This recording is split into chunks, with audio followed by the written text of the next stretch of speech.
വിനയചന്ദ്രന്റെ condition ഇപ്പോൾ എങ്ങനെയുണ്ട് doctor? ഒന്നും പറയാറായിട്ടില്ല. Patient is under treatment. ആള് അൺകോൺഷ്യസ് ആണ്. ഒന്ന് കാണാൻ പറ്റുമോ? കാണാനോ സംസാരിക്കാനോ പറ്റില്ല. പറഞ്ഞില്ലേ, അബോധാവസ്ഥയിൽ വെന്റിലേറ്ററിലാണ്. ഇഞ്ചുറീസ് എങ്ങനെയുണ്ട്? അതിന്റെ ഡീറ്റെയിൽസ് പറയാം. തലയ്ക്കാണ് സാരമായി പരിക്കേറ്റത്. ഇന്റേണൽ ഇഞ്ചുറിയും ഉണ്ട്. ബ്ലീഡിംഗ് കൺട്രോളിലായിട്ടില്ല. ഈ അവസ്ഥ തുടർന്നാൽ ആദ്യം ബ്രെയിൻ ഡെത്ത് സംഭവിക്കും. പിന്നെ വെന്റിലേറ്റർ മാറ്റുന്നതോടെ ഡെത്ത് കൺഫേം ചെയ്യേണ്ടി വരും. ബൈക്ക് ആക്സിഡന്റ് കൊണ്ട് മാത്രമാണോ തലയ്ക്ക് സാരമായി പരിക്കേറ്റത്? ഇപ്പോൾ ഒന്നും പറയാൻ പറ്റില്ല.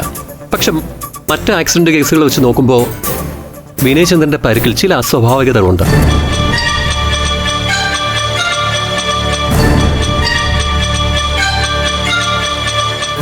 മാത്യൂസേ, ഞങ്ങൾ ഡോക്ടർ പറഞ്ഞതനുസരിച്ച് വീട്ടിലേക്ക് പോവുകയാണ്.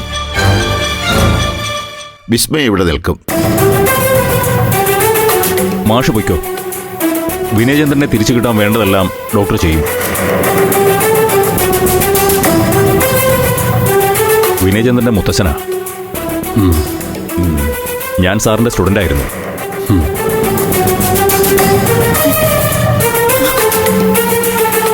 മോനെ ജീവനോടെ ഇങ്ങ് തരണേ ഡോക്ടർ.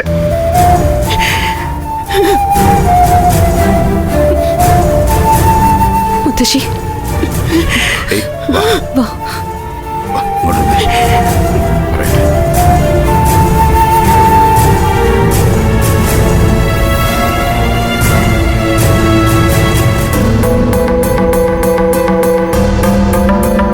എനിക്കും പരിചയമുള്ള ഫാമിലിയാണ്.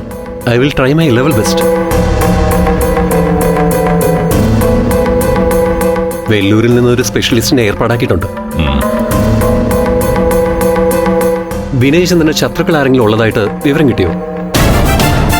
ഇതുവരെ ഇല്ല ഡോക്ടർ. എന്താ അങ്ങനെ ചോദിക്കാൻ?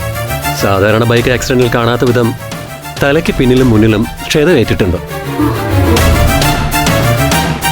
മുന്നിൽ ഫോർഹെഡിൽ നല്ലൊരു ഇടി കിട്ടിയ ലക്ഷണം കാണുന്നുണ്ട്. ഒരുപക്ഷെ മേജറായി ആ ആഘാതമാണ് വിനയചന്ദ്രന്റെ ഇപ്പോഴത്തെ അവസ്ഥയ്ക്ക് കാരണമെന്ന് എനിക്കൊരു സംശയമുണ്ട്. എന്തായാലും 48 മണിക്കൂർ കഴിയട്ടെ. അപ്പോഴേ നമുക്ക് വിശദമായി സംസാരിക്കാൻ പറ്റൂ. Okay doctor.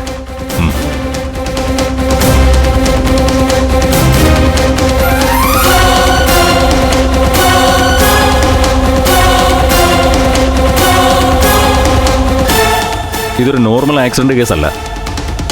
ഡോക്ടർ പറയുന്നത് കേട്ടിട്ട് പോലീസിന് പണിയുണ്ടാക്കുന്ന ലക്ഷണമാണ്.